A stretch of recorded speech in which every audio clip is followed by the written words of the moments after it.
जैसे कि हमने लास्ट वीडियो में देखा एस ब्लॉक एलिमेंट के बारे में, ये वीडियो में हम देखेंगे P block elements. P block elements जो होते हैं वो पीरियोडिक टेबल के राइट मोस्ट होते हैं। सही है। यहाँ पे एस ब्लॉक, बीच में D block, right hand side पे पी ब्लॉक, ठीक है, और नीचे F block. Group number 1 and 2 S block है, group number 3 to 12 D block, F block पूरा थर्ड ग्रुप में आ जाता है, और 13 से 18 ग्रुप जो है वो पी ब्लॉक है। सही है बेटा। तो ग्रुप नंबर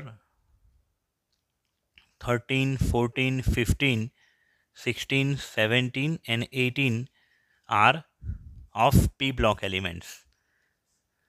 यहाँ पे अगर बात करें पीरियड नंबर की, नंबर ऑफ पीरियड, तो यहाँ पे ये हीलियम जो है उसके लिए n इज इक्वल टू 1 होगा फर्स्ट पीरियड, यहाँ पे n is equal to 2 second period, third period, fourth, fifth and sixth period, last में सेवेंथ पीरियड। 13 ग्रुप में कौन से एलिमेंट हैं? Boron, aluminium, gallium, indium, thallium. I repeat, boron, aluminium, gallium, indium, thallium.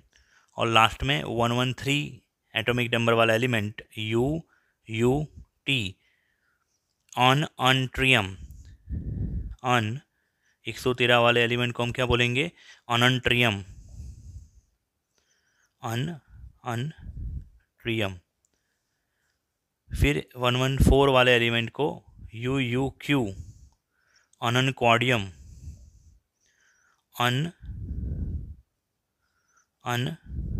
अनक्वाडियम, quad मतलब 4। फिर 14 group में कौन सा एलिमेंट है? Carbon, silicon, germanium, tin, lead and UUQ।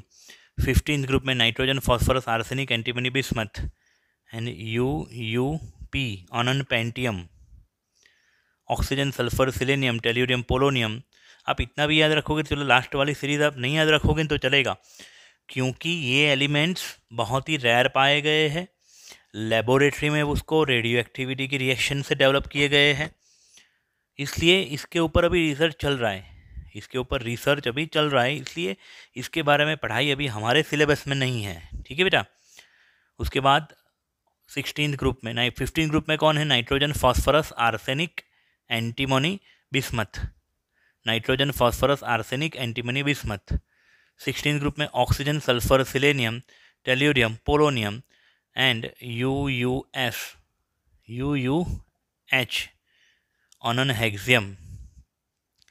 17 group में fluorine, chlorine, bromine, iodine, astatine and UUS, अनसेप्टियम।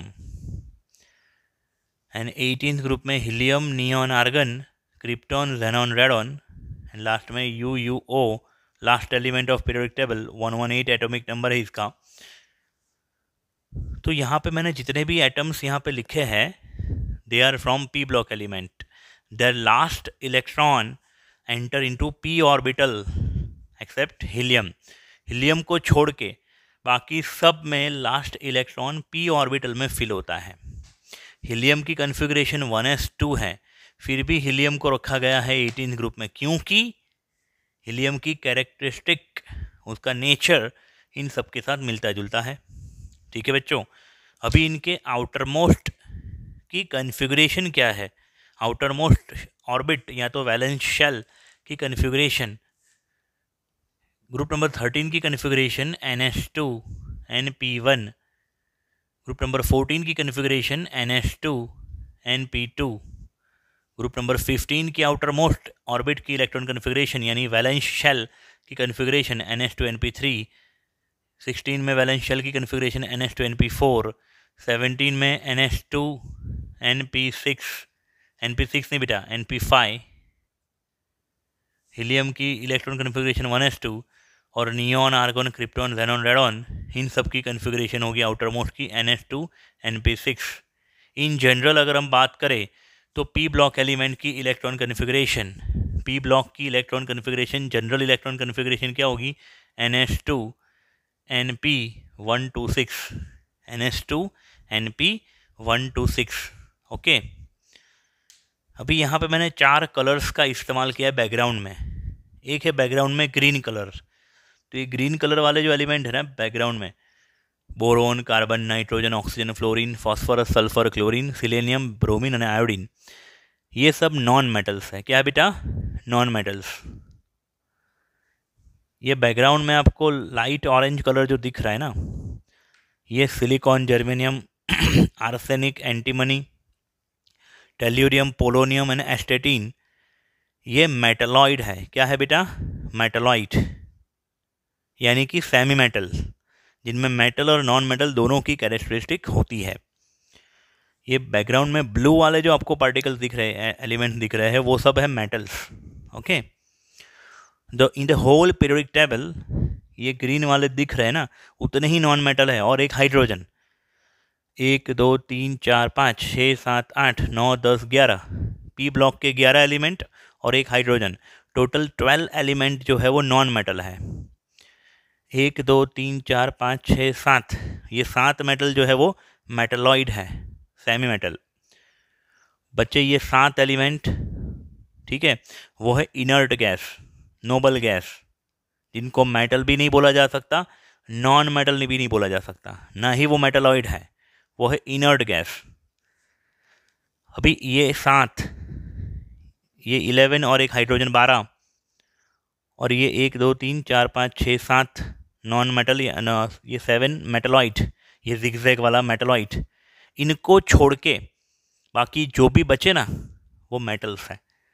S block पूरा metal, D block पूरा metal, S block metal, D block metal, F block भी metal, और P block में ये जो blue वाले जो एलिमेंट्स हैं ना इतने सारे, वो भी क्या है? मेटल्स। तो ये मेटल, ये मेटल, ये मेटल और ये भी मेटल। ओके बेटा, याद रहेगा इतना? फिर आगे जाते हैं।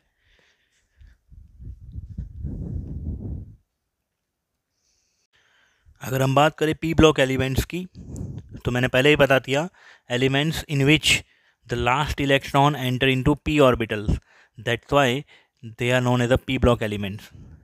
सिवाय के हीलियम, बाकी सब में लास्ट इलेक्ट्रॉन कहाँ पे फिल होता है? पी ऑर्बिटल में। जैसे नाइट्रोजन की बात करें, उसकी electron configuration helium 2s2 2p3, उसमें 7 इलेक्ट्रॉन है। हीलियम 2s2 2p3 ऐसा भी लिख सकते हैं, या तो 1s2 2s2 2p3। 7th electron, the last electron lies in the 2p orbital, 2p shell, 2p subshell. That's why nitrogen lies in the p block. The same, ये सब एलिमेंट्स जो है बराबर 36 एलिमेंट है टोटल, ये 36 और ये 37 टोटल हीलियम को जोड़ के। Since p subshell having 3 orbitals, total 6 electron, 3 to the 6 electron can be accommodated into p subshell. p subshell having 3 orbital px, py, pz, and सब में 2-2 इलेक्ट्रॉन अगर मिला ले तो कितने होंगे बेटा? 6 इलेक्ट्रॉन टोटल p सबशेल में अकोमोडेट हो सकते हैं। दैट्स वाई p ब्लॉक के अंदर टोटल 6 ग्रुप है, 13, 14, 15, 16, 17, 18। Common electron configuration of p block is ns2 np 1 to 6। अभी हम शुरुआत करेंगे 18 ग्रुप से, ऐसे रिवर्स जाएंगे। 18 ग्रुप से बात करें अगर, तो ग्रुप नंबर 18 के एलिमेंट को हम नाम देंगे नोबल गैस या तो inert gas. Their outer most orbit have completely filled orbitals. उनकी जो आउटर मोस्ट ऑर्बिट है, अभी हीलियम में आप बोलो फर्स्ट ऑर्बिट या लास्ट ऑर्बिट वॉट एवर, उसमें एक ही 2 ही इलेक्ट्रॉन मैक्सिमम एकोमोडेट हो सकते हैं, और 2 इलेक्ट्रॉन है हीलियम में, इट मीन्स उसकी फर्स्ट ऑर्बिट या last orbit what ever completely field है। और बाकी सब की भी ऐसे ही, इसकी 2s2 2p6, 3s2 3p6, 4s2 4p6 outer most orbit क्या है? फिल्ड है। ऑक्टेट कंप्लीट, ऐसा भी बोल सकते हैं कि इनकी ऑक्टेट कंप्लीट है, they have completed octet, and that's why they are highly stable. That's why they are highly stable and there is no tendency to lose और गेन इलेक्ट्रॉन। इन सब में क्रिप्टॉन और जेनॉन को छोड़ के बाकी सब किसी के साथ जुड़ने की टेंडेंसी नहीं रखते हैं, और जेनॉन और रेडॉन, क्रिप्टॉन और जेनॉन भी आसानी से किसी के साथ नहीं जुड़ते हैं, और वो जो कंपाउंड भी बनाते हैं अगर, वो इतने ज़्यादा स्टेबल नहीं है। ठीक है बेटा, तो हमने बात करी ग्रुप नंबर 18 की। उसके बाद हम यहाँ पॉइंट्स देखेंगे आगे का।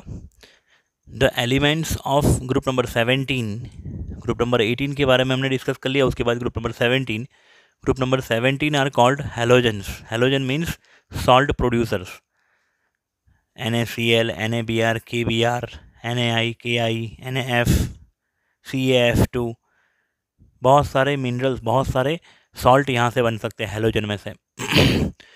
While group number 16 are called as a chalcogens. Chalcogens का मीनिंग होता है ओ फॉर्मिंग। और यानी क्या, जो चीफ मिनरल होती है ना, जिसको हम बोलते हैं ओर, चीफ मिनरल। अब देखो, ज़्यादातर मेटल जो होते हैं ना अर्थ के क्रस्ट में हमें मिलते हैं, वो या तो ऑक्साइड फॉर्म में, सल्फाइड के फॉर्म में, सल्फेट के फॉर्म में होते हैं, इसलिए उसको बोला जाता है चाल्कोजन। ठीक है, ये जो 16 एंड 17 ग्रुप है ना, highly reactive non metal, highly reactive non metals है ये। सबसे ज़्यादा रिएक्टिव नॉन मेटल कौन है? फ्लोरीन, उसके बाद ऑक्सीजन, फिर क्लोरीन। तो they are highly reactive non metal. इनके पास अगर देखो तो एक टेंडेंसी है, higher value of, they have higher value of, negative value of electron gain enthalpy. अभी आपको क्वेश्चन होगा सर इलेक्ट्रॉन गेन एंथैल्पी क्या है? अगर कोई गैसियस न्यूट्रल एटम एक इलेक्ट्रॉन गेन करके नेगेटिव आयन बनता है, उसके लिए जो एंथैल्पी, इसके लिए जो एनर्जी की ज़रूरत पड़ती है ना, उसको बोलते हैं इलेक्ट्रॉन गेन एंथैल्पी बेटा। और जिन एटम्स की electron gain enthalpy higher negative होती है, उनका इलेक्ट्रॉन गेन करने का टेंडेंसी बहुत ही ज़्यादा होता है। ये एंथैल्पी की वैल्यू अगर प्लस में है तो एंडोथर्मिक प्रोसेस। ग्रुप नंबर 18 के लिए डेल्टा EgH की वैल्यू क्या होती है? प्लस। नाइट्रोजन के लिए डेल्टा EgH की वैल्यू प्लस में होती है। लेकिन बाकी सब के लिए, 17 के लिए, 16 के लिए, बाकी एलिमेंट्स के लिए डेल्टा EgH की वैल्यू क्या होती है? नेगेटिव। और हाईएस्ट नेगेटिव वैल्यू किसकी होती है? 17 और उसके बाद 16। मतलब कि इनका इलेक्ट्रॉन गेन करना नेचर के लिए फ़ायदेमंद है। ये लोग इलेक्ट्रॉन गेन करेंगे और नेचर को एनर्जी देंगे, एनर्जी लूज़ करेंगे, तो नेचर को फ़ायदा है। तो वो नेचर वो काम क्या करवाएगा? आसानी से होने देगा। मतलब fluorine, chlorine, bromine, iodine, oxygen, sulphur, ये लोग आसानी से इलेक्ट्रॉन गेन कर सकते हैं। और किसके जैसे बन जाएंगे? इनर्ट गैस जैसे बन जाएंगे। जैसे कि फ्लोरीन ने एक इलेक्ट्रॉन गेन किया, नियॉन जैसा बन गया। ऑक्सीजन ने एक इलेक्ट्रॉन गेन किया, 2 इलेक्ट्रॉन गेन किए, तो नियॉन जैसा हो गया। ये लोग एक इलेक्ट्रॉन गेन करके -1 बनने की टेंडेंसी रखते हैं, और ये लोग 2 इलेक्ट्रॉन गेन करके -2 बनने की टेंडेंसी रखते हैं। ठीक है बेटा। Elements of S block and P blocks are collectively called representative elements. S block and P block के जो एलिमेंट्स हैं उसको हम क्या बोलते हैं? रिप्रेजेंटेटिव एलिमेंट या तो मेन एलिमेंट्स। क्योंकि पूरे पीरियोडिक टेबल में 118 एलिमेंट है, उनमें से हमारे नेचर में जो ज़्यादा पाए जाते हैं या तो वो S ब्लॉक में से है या तो P ब्लॉक में से। ज़्यादातर जो कंपाउंड बनते हैं वो भी S ब्लॉक में से या तो P ब्लॉक में से, इसलिए उनको क्या बोला जाता है? Representative elements. ठीक है। अभी P ब्लॉक के अंदर क्या क्या है? तो P ब्लॉक के अंदर मेटल्स है, नॉन मेटल्स है। मेटल कौन सी वाली है? यहाँ पे ये ब्लू बैकग्राउंड वाली मेटल्स, मेटलॉइड, ये जिगजैग वाले मेटलॉइड है। इनर्ट गैस, ये रहे इनर्ट गैस, और ये ग्रीन वाले नॉन मेटल्स। तो इनमें सब कुछ है। And that's why there were so many diversity in the properties. इनके अंदर सो मैनी डिफरेंट प्रॉपर्टीज़ आपको देखने को मिलेगी। हमने ये चैप्टर चालू किया था तब मैंने बताया था कि सेम ग्रुप के अंदर प्रॉपर्टीज़ सेम होती है, लेकिन यहाँ पे ये बात 100% ट्रू नहीं होती है। क्यों? क्योंकि ऊपर वाले एलिमेंट नॉन मेटल है, फिर मेटलॉइड, फिर ऊपर वाले नॉन मेटल, फिर मेटलॉइड एंड फिर मेटल्स। इसलिए going top to bottom properties were changing. आप समझ रहे हो? इन लोगों की इलेक्ट्रॉन गेन करने की टेंडेंसी होती है, जबकि इनकी इलेक्ट्रॉन लूज करने की टेंडेंसी होती है। आप समझ रहे हो? इन लोगों की कोवैलेंट बॉन्ड बनाने की टेंडेंसी होती है, जबकि नीचे की साइड पे जो होते हैं उनकी आयोनिक बॉन्ड बनाने की टेंडेंसी होती है।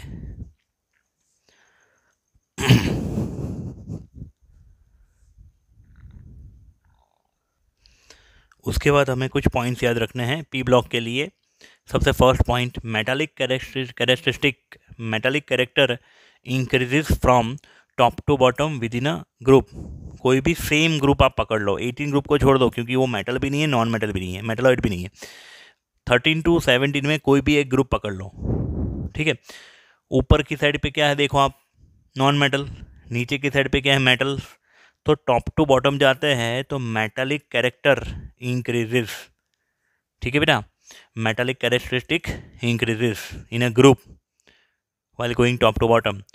बट कोई भी पीरियड, जैसे कि पीरियड नंबर 4 मैंने ले लिया, या तो पीरियड नंबर 5, तो ये शुरुआत में क्या है, metal, while going left to right, while going left to right in a period, metal, metalloid, non-metal, metal, non-metal, metal, फिर metalloid and non-metal, ठीक है ना, ब्लू वाले मेटल्स, ऑरेंज वाले मेटलॉइड और ये नॉन मेटल।